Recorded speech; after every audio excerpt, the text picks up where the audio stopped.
इत आज के लड़का कुल कुछ नहीं के करत।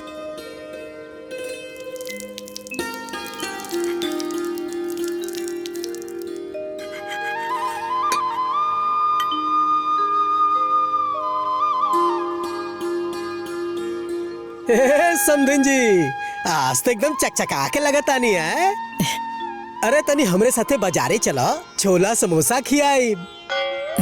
अरे भाई हमरो श्रद्धा पूरा कर। बाक समझे जी रहो खूबे बोलीला। ए जी हाँ छोला समोसा कहाँ खियाए? बरमाला डाल दी गठजोर कली। बड़ा समधिन जी के ददहर बनल बनी। समधिन जी कह लू बंद करी।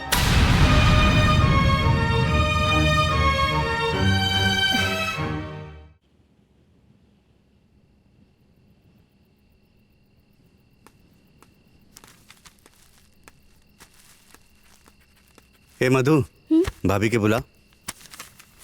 भाभी भैया बुलावत रे। हाँ आवतानी।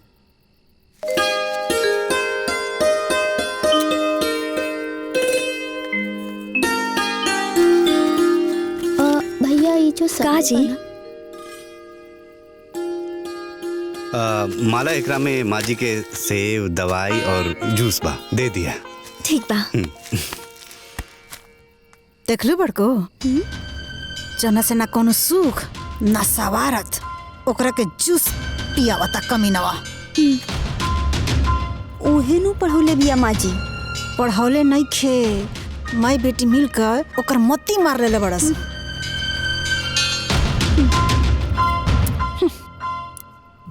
ठीक बा? हाँ ठीक बा। बुझ गई लू?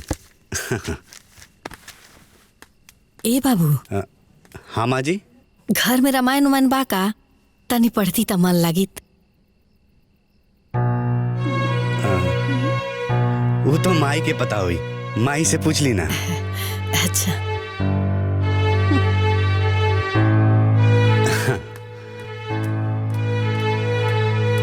ए समधिन जी रामायण बा? महाभारत बा, पढ़े छोड़ दो।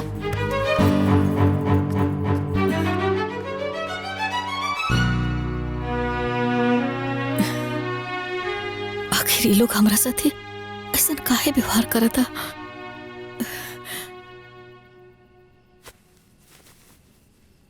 डॉक्टर साहब के पास गए रहनी है, कहले कि माँ जी के अब दवाई की जरूरत नहीं खे।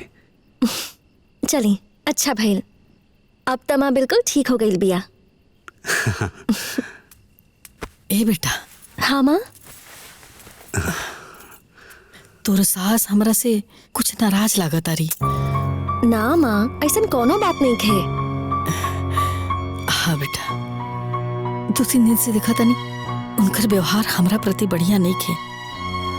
यही सब के चलते हम एजा आइला चाहत रही। माँ जी ऐसा कोनो बात नहीं खे। बाबू हम दुनिया देख ले बानी, हमरो उम्र हो गई बा, सब कुछ समझ में आवेला। ना माँ, हो सकेला कि सासू माँ के बोले के कोनो और मतलब होखे। माँ तू तो अच्छा माँ हूँ ना, तब काहे भी मतलब के टेंशन लेता रू। चल हम तो के खाना खिला देता नहीं, रहो चली। हाँ हम चेंज करके आवत हैं। चली।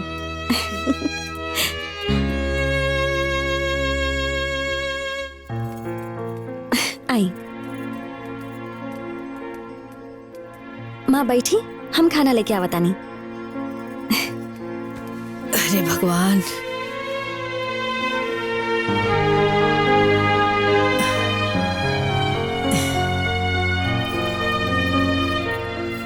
अरे ये समधिन जी, अरे बैठी ना, रो काहे हमरा से कटल कटल रहा तनी। तका रो कपार पर हम बैठा रही। जब रुआ सेवा मेरा और बेटी दमाद लागले बा तो हम का दही पर के छाली काटी। जे राउर हर रुआ में सटल बा, हम के हई?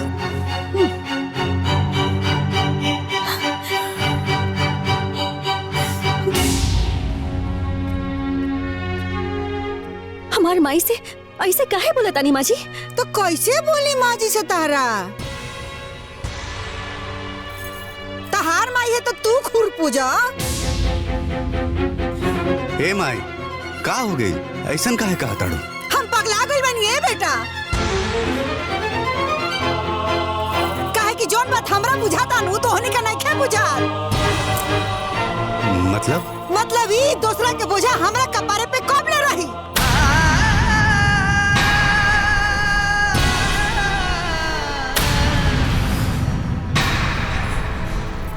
माँ जी,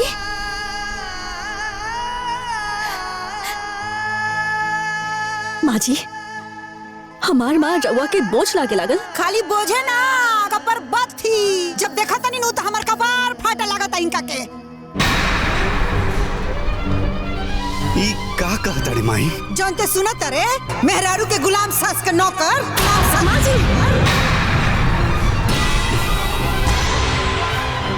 हम अपन माँ के बेइज्जती बर्दाश्त नहीं कर सकत। आखिर रउआ हमार माँ के का समझ ले बानी? हम अपन माई के सेवा करतानी त रउआ का चलतानी? हम राउर बहुत बाद में बानी, पहले हम अपन माँ के बेटी हई। तोहरा नियन बहुते बेटी देखले बानी, आ इनका नियर बहुते माई भी। अरे अभी नया कौन तमाशा चालू करे बाड़ू हो? ई बुढ़िया कबले अपना घर में रही। माई ते ही ना कहले रहलिया कि जब बेटा के माई बेटा के साथ रह सकेली तब बेटी के माई बेटी के साथ काहे नहीं रह सकत?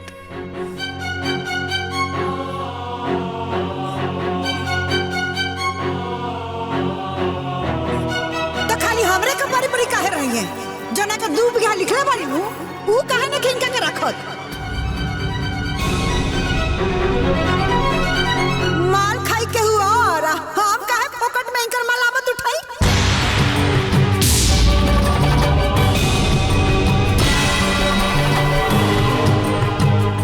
अब हमके सब समझ में आ गई बा। इस सारा ड्रामा हमरा माँ की संपत्ति के लालच में होता। तो काहे ना होई? ई आश्रम ना हो कि केहू मुंह उठौले चल आइया घर में सेवा पानी होई। सासू माँ,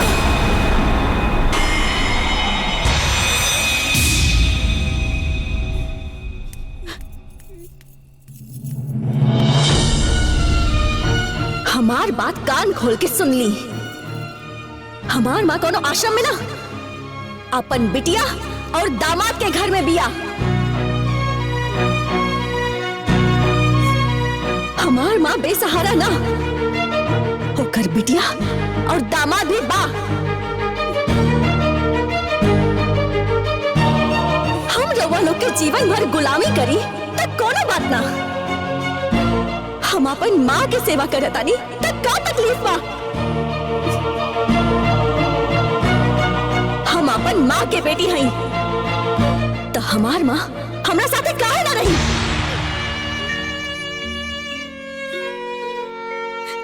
हर सास के अपन बहू के नैहर से ही प्रॉब्लम काहे होला? आखिर ओकर का अपराध बा? भगवान तो ऐसा कौनो तराजू नहीं के बनवले बाड़े जहाँ बहू के ससुराल के पलड़ा बहू के नैहर से भारी होखे, बहू के सास के पलड़ा बहू के माँ से भारी होखे। ऐसे दोबारा ऐसा गलती मत करब।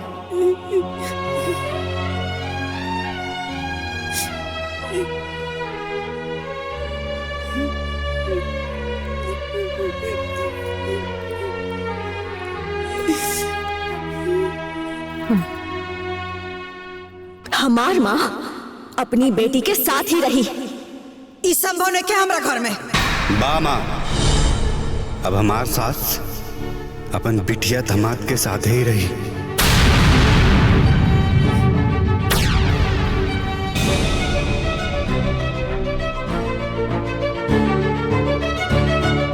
भले ही हमरा ई परिवार से अलग रह के पड़ी।